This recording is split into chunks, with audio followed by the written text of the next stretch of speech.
Today we have Fede Alvarez, writer and director of Don't Breathe. Now I have to tell you, I saw the film last week. I was literally on the edge of my seat.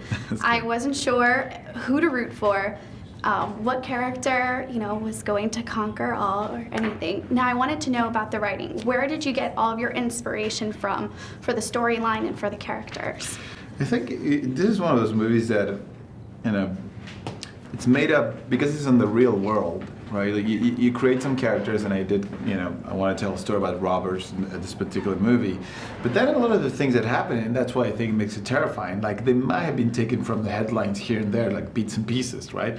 Not exactly how it happens in the story, but you feel that it could have happened in real life. And I think that's why it's so terrifying at points, because it's not like in a ghost story where you cannot come out of the theater and just shake it off and go like, well, that's not going to happen. But in this one, things that happen, you go like, oh, that might happen to me, and that, I think, makes it so intense. Well, some of my favorite aspects of the film were like all the camera work.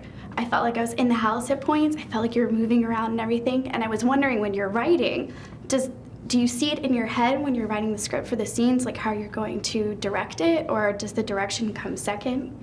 Well, I think it's a combination. There's some scenes that for sure, like since the day you write it, you kind of have, you kind of fantasize about how you're going to shoot it when that day comes, and then you end up executing that. And there's others that you discover them on the day, right?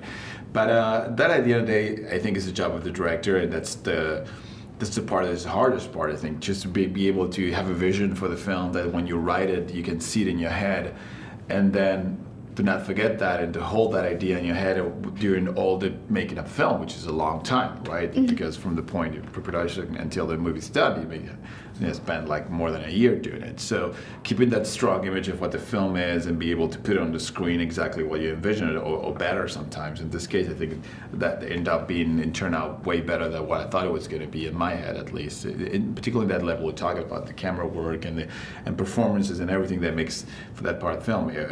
I was very glad that it turned out the way it did. Well, speaking of performances, Lang was very believable playing a blind man. How much one-on-one time did you guys do with discussing character and traits and skills that he was going to have? Yeah, usually I want to make sure that I have enough time with the actors in pre-production to just really talk in deep about their characters, who they are, and that's what I think makes for good performances, when they know who they are, who they're playing, right? And also he did a magnificent job just learning as much as he could to be blind in a way by memorizing the house, how many steps he had from the kitchen to the living room.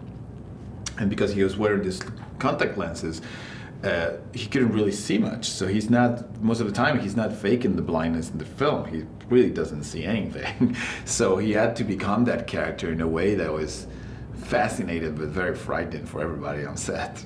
Well, thank you. I enjoyed it. I wish you luck with your film and everything. Thank you so much. I hope your fans found it as thrilling as I did.